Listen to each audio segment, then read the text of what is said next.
Hello नमस्ते, मैं हूं नेहा आपके साथ और आप सबका बहुत स्वागत है एनबीटी टेकहिट के सरकारी नौकरी वाले सेगमेंट में।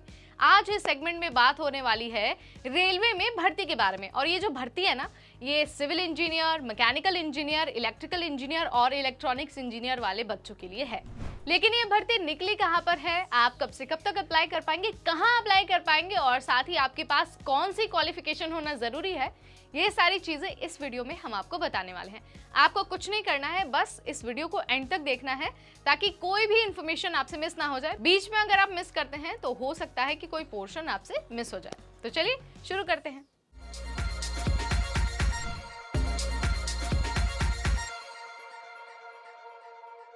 कोंकण रेलवे कॉर्पोरेशन लिमिटेड यानी कि KRCL ने इंजीनियरिंग वाले बच्चों के लिए भर्ती निकाली है। और ये जो भर्ती है ना, ये अप्रेंटिस वाले पोस्ट के लिए है। और जिन उम्मीदवारों ने मैकेनिकल इंजीनियरिंग में, सिविल इंजीनियरिंग में, इलेक्ट्रिकल और इलेक्ट्रॉनिक्स इंजीनियरिंग में बीटेक किया हुआ है या फिर उनके पास BE की डिग्री है, वो सारे उम्मीदवार इस भर्ती के लिए अप्लाई कर सकते हैं। अब आपके मन में ये सवाल आएगा कि भाई अप्लाई कहाँ पर करना है, तो चलिए मैं आपको वेबसाइट भी बता देती हूँ। एक वेबसाइट है यानी कि konkanrailway.com। आपको कुछ नहीं करना है, बस इस वेबसाइट पर चले जाना है। जो भी डॉक्यूमेंट आपसे कहा जाएगा कि अपलोड करिए, आपको उसे अपलोड करना होगा। आपकी जो भी डिटेल इन्फॉर्मेशन होगी उसे फिल करना होगा और साथ ही आपको उसे सबमिट कर देना होगा। हालांकि आपको इस बात का अच्छे से ध्यान रखना है कि जो आवेदन की आखिरी तारीख है यानी कि फॉर्म जमा करने की आखिरी तारीख है वो 10 दिसंबर है। इसके बाद आपको दोबारा मौका नहीं मिलेगा। आखिरी तारीख से पहले पहले अपना फॉर्म भर दीजिए।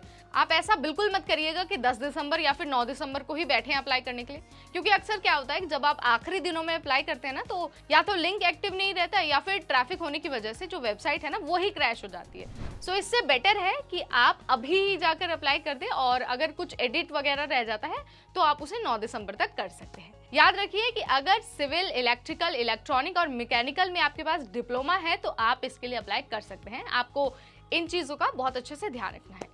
अब आपको ना योग्यता बता देते हैं कि कौन कौन सी डिग्री आपके पास होनी चाहिए। जो मैंने आपको भी बताया ट्रेड, उसमें या तो आपके पास बीटेक या BE की डिग्री होनी चाहिए या फिर इन ट्रेड्स में आपके पास डिप्लोमा का सर्टिफिकेट होना चाहिए। दोनों ही उम्मीदवार अप्लाई कर सकते हैं। अप्लाई करते वक्त आपको इस बात का बहुत अच्छे से ध्यान रखना है कि 18 साल से 25 साल की ही आपकी उम्र होनी चाहिए जिस दिन आप अप्लाई कर रहे हैं उस दिन, ठीक है। अगर आपकी एज उससे ज्यादा या फिर इससे कम होती है तो माफ करिएगा, आप इस भर्ती का हिस्सा नहीं बन सकते। और आपको क्या करना है, जब आप फॉर्म भर रहे होंगे ना तो आपको ऑनलाइन फीस भी देनी होगी। अगर जनरल कैटेगरी के रूप में अप्लाई कर रहे हैं तो 100 रुपये फीस देनी होगी। लेकिन अगर आप SC या ST कैटेगरी के रूप में अप्लाई कर रहे हैं तो आपको कोई फीस नहीं देनी। डिटेल अपलोड करनी है, डॉक्यूमेंट सबमिट करना है और आपका फॉर्म कंप्लीट हो जाएगा। अब आप कहेंगे कि भाई फॉर्म भी भर दिया, फीस भी भर दिया, लेकिन सिलेक्शन कैसे होगा? सिलेक्शन मेरिट के आधार पर होगा। अब मेरिट कैसे बनेगी? मेरिट आपके ग्रेजुएशन और डिप्लोमा वाले मार्क्स के आधार पर होगी। जिसके ज्यादा मार्क्स आएंगे, जाहिर सी बात है, उसे ही मेरिट लिस्ट में जगह दी जाएगी और जो मेरिट लिस्ट में आएगा वो इस भर्ती के लिए सिलेक्ट हो जाएगा।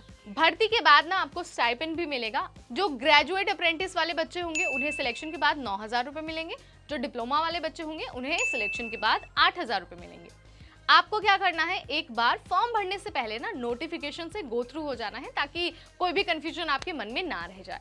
अगर आपको ऐसी वीडियोस और देखनी है, यानी नौकरी के बारे में जानना है, अप्रेंटिस के बारे में जानना है या फिर आपको अपने करियर के बारे में जानना है, तो ये वही प्लेटफॉर्म है जहां पर हम आपको सारी इन्फॉर्मेशन देते हैं। अगली बार ना फिर आएंगे आपके सामने ऐसी ही एक वीडियो लेकर। तब तक मुझे यानी नेहा को दीजिए इजाजत।